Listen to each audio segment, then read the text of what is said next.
नमस्कार, मी सुवर्णा. बुलेटिनची सुरुवात आपण एका सविस्तर बातमीने करूयात. हवामान विभागाने आज राज्यात मुसळधार पावसाचा इशारा दिलेला आहे.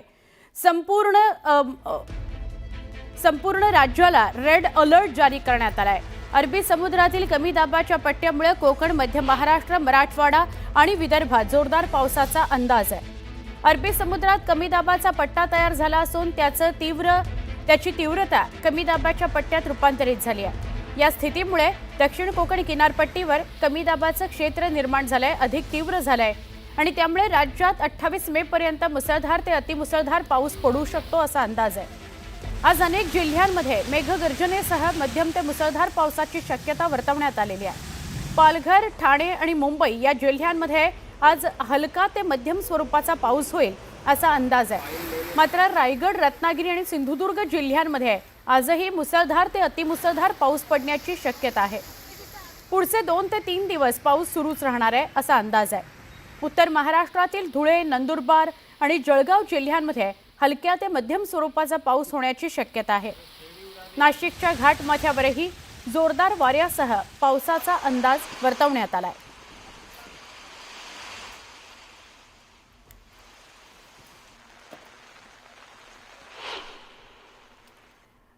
आमच्या प्रतिनिधी सुष्मिता भदाणे पाटील आपल्या सोबत उपस्थित आहेत. त्यांच्याशी आपण सविस्तर बोलूया.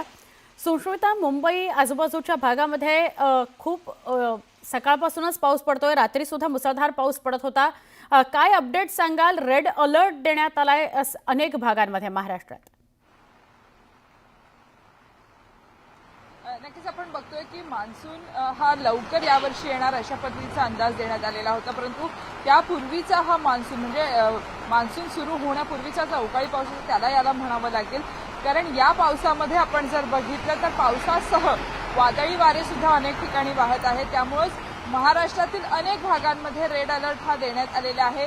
मुंबईसह कोकण, पालघर, रायगड या भागांमध्ये रेड अलर्ट देण्यात आलेला आहे. पुढचे 2 ते 3 दिवस अशाच पद्धतीने मुंबईमध्ये आणि मुंबईच्या इतर उपनगरीय भागांमध्ये पावसाचा जोर कायम राहील असं हवामान विभागाने सांगितलं आहे. अरबी समुद्रामध्ये कमी दाबाचा पट्टा हा सक्रिय झालेला आहे आणि त्यामुळेच आपण बघतोय की काल रात्रीपासून मुंबईमध्ये प्रचंड पाऊस हा आपल्याला पाहायला मिळतोय. मुंबईसह जर आपण संपूर्ण महाराष्ट्राचा विचार केला तर महाराष्ट्रामध्ये उत्तर महाराष्ट्र, नाशिक आणि कोकण किनारपट्टीचा काही भाग या ठिकाणी पावसाचा ऑरेंज आणि रेड अलर्ट हा देण्यात आलेला आहे. या अलर्ट काळामध्ये आपण बघितलं तर वादळी वाऱ्यांची शक्यता आहे, मेघगर्जनेसह पावसाची शक्यता हवामान विभागाने वर्तवलेली आहे. परंतु यावर्षीचा जर संपूर्ण मान्सून पूर्व अंदाज बघितला तर दरवर्षीपेक्षा जरा लवकर यावर्षी मान्सूनचं आगमन होईल असा सुद्धा अंदाज देण्यात आलेला आहे. त्यामुळे केरळमध्ये अर्थात केरळनंतर गोव्यामध्ये आणि त्यानंतर महाराष्ट्रामध्ये मान्सूनचं आगमन कधी होतं हे जरी बघणं महत्त्वाचं असलं तरी सुद्धा हा अवकाळी पाऊस मोठ्या प्रमाणात नुकसान करणारा आहे आणि शेतकऱ्यांचं यामुळे सुद्धा मोठ्या प्रमाणात नुकसान होऊ शकतं. मुंबईमध्ये काल रात्रीपासूनच हा पाऊस आपल्याला पाहायला मिळतोय. त्यामुळे येत्या 48 तासामध्ये मुंबईसह महाराष्ट्रातील अनेक भागांमध्ये पावसाचा अंदाज हवामान विभागानं वर्तवलेला आहे. नक्की, धन्यवाद सुष्मिता, आपण सविस्तर माहिती दिलीत त्याबद्दल.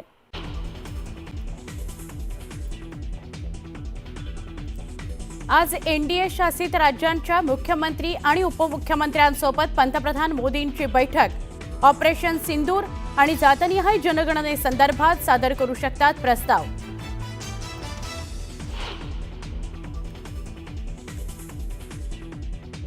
शशांक आणि सुशील हगवणेचा शस्त्र परवाना रद्द. दोघांच्या पिस्तुलांसह आलिशान कार जप्त. कसपटेंनी दिलेली चांदीची भांडीही ताब्यात घेतली.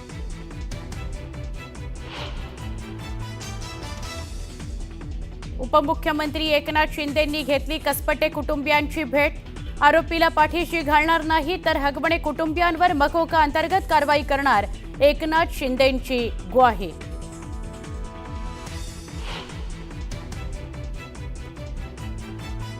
कारागृह साहित्य खरेदी घोटाळ्यातून आपलं नाव काढून वरिष्ठ अधिकाऱ्यांचं नाव घाला.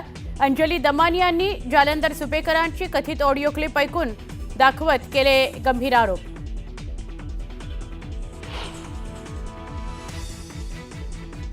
राज्यातल्या अनेक जिल्ह्यांमध्ये आज रेड अलर्ट. कोकण, पुणे, विदर्भात मुसळधार ते अतिमुसळधार पावसाची शक्यता.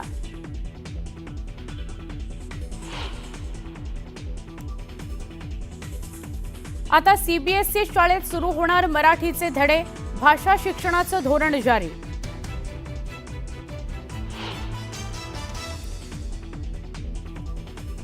ईपीएफओवर मिळणार 8.25% व्याजदर, 7 कोटींपेक्षा जास्त नागरिकांना मोठा दिलासा.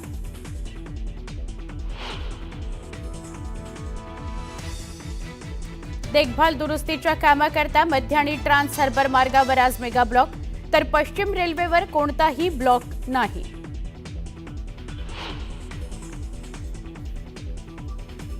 युरोपियन युनियन सोबत कोणताही करार करू इच्छित नाही. 1 जूनपासून 50% टॅरिफ लादणार, डोनाल्ड ट्रम्प यांची घोषणा.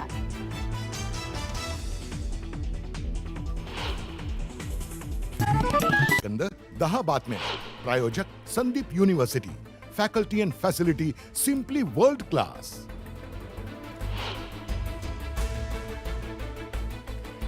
मुसळधार पावसामुळे कोयना धरणातनं सिंचनासाठी सोडण्यात येणारं पाणी पूर्णपणे बंद, कोयना धरण व्यवस्थापनाची माहिती.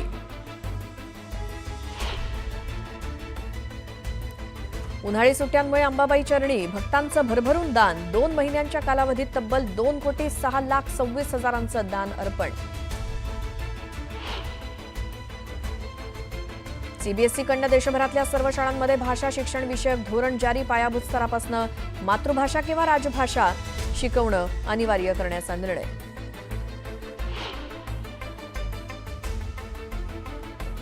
अकरावीची नोंदणी प्रक्रिया सोमवारपासून सुरू होणार.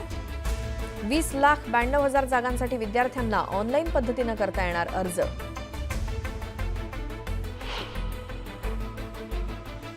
मे महिन्यात प्रथमच उजनी धरणाच्या पाणीसाठ्यात 1 टीएमसीनं वाढ, पावसाबरोबरच बाष्पीभवनही घटलं, नागरिकांना दिलासा.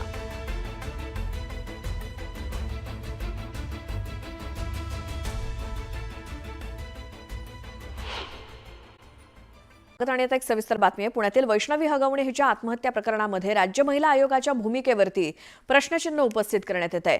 आयोगाच्या भूमिकेवर चौफेर टीका केली जाते. राष्ट्रवादीच्या रोहिणी खडसे यांनी तर अध्यक्ष रुपाली चाकणकर यांना बदलण्यासाठी मुख्यमंत्री फडणवीस यांच्याकडे अर्ज केलाय.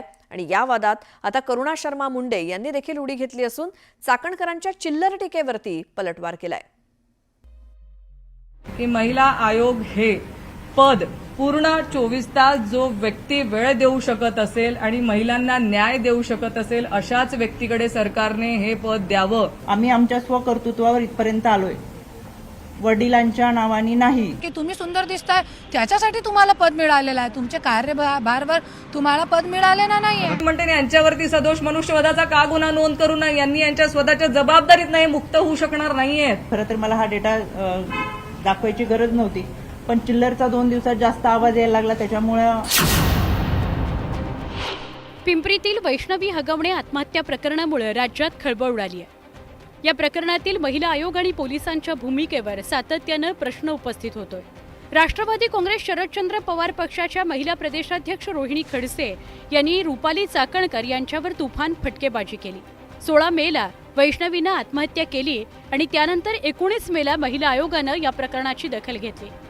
पण त्याआधी 6 नोव्हेंबर 2024ला वैष्णवीच्या जावेनं म्हणजेच मयुरी हगवणे हिनं महिला आयोगात हगवणे कुटुंबाविरोधात तक्रार केली होती. त्याची दखल का घेतली नाही असा सवाल खडसेंनी विचारला. या केसमध्ये जर महिला आयोगाच्या अध्यक्षांनी वेळेवर त्या तक्रारीची दखल घेतली असती ना तर आज वैष्णवी जिवंत असती. जर त्याच वेळेस त्या लोकांच्या मुसक्या आवळल्या असत्या ना तर एवढी हिंमत त्या लोकांची झाली नसती. पण त्या तक्रारीनंतर त्यांचं स्वतःचं विश्लेषण तुम्ही बघितलं असेल तर की हा पारिवारिक वाद होता, त्याच्यामुळे आम्ही चर्चेतनं मार्ग काढायला सांगितला. एवढं झाल्यानंतर ती महिला येऊन तक्रार करते, चर्चेतनं काय वादात तुम्ही मार्ग काढताय, तुम्ही अटक का नाही केली त्यांना, मी म्हणते ना यांच्यावरती सदोष मनुष्यवधाचा का गुन्हा नोंद करू नये, यांनी यांच्या स्वतःच्या जबाबदारीत नाही मुक्त होऊ शकणार नाहीयेत. वैष्णवीच्या आत्महत्येनंतर महिला आयोगानं दखल घेतली होती, तर मग अध्यक्षांनी तिच्या पालकांची भेट घेण्यात एवढा का वेळ लावला असा सवाल रोहिणी खडसेंनी केलाय.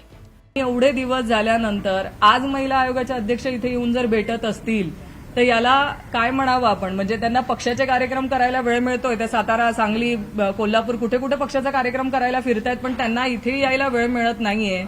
माझी या निमित्ताने मागणी आहे की महिला आयोग हे पद पूर्ण 24 तास जो व्यक्ती वेळ देऊ शकत असेल आणि महिलांना न्याय देऊ शकत असेल अशाच व्यक्तीकडे सरकारने हे पद द्यावं. खडसेंच्या या हल्लाबोलनंतर महिला आयोगाच्या अध्यक्षा रुपाली चाकणकर यांनीही जोरदार उत्तर दिलं. आपल्यावर टीका करणाऱ्यांचा चिल्लर असा उल्लेख करत चाकणकरांनी त्यांना उडवून दिलं. ज्यावेळेस ही केस कोणालाही माहिती नव्हती त्यावेळेस मी स्वतः सुरुवातीला सुमोटो करून याचा पाठपुरावा केला. त्याच्यामुळे बाकीच्या गोष्टींचे आरोप हे विरोधक ते करत राहणार, ते त्यांचं काम आहे, मला त्याचं काही वाटतही नाही.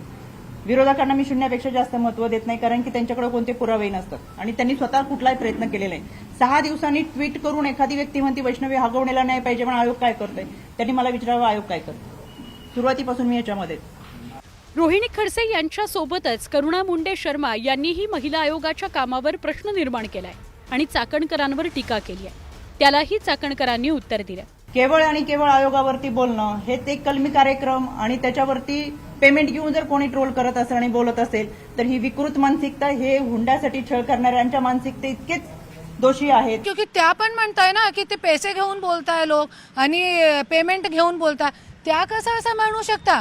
तो आम्ही पण असं म्हणू शकता की तुम्ही सुंदर दिसताय त्याच्यासाठी तुम्हाला पद मिळालेलं आहे, तुमच्या कार्यभारावर तुम्हाला पद मिळालेलं नाहीये. चाकणकरांवर चहूबाजूने टीका होत असताना शिवसेना नेत्या नीलम गोरे यांनीही महिला आयोगाला सल्ला दिलाय. राज्य महिला आयोगाने आता स्वतः या कामाच्या मध्ये जसं त्यांनी पोलिसांना सांगितलं तसं कौटुंबिक हिंसाचारापासून संरक्षण कायद्यानुसार जर का मयुरी जगतापची केस चालवावी असा सल्ला दिला असता तर आत्तापर्यंत मयुरीला त्यांच्या प्रॉपर्टीत वाटा मिळाला असता.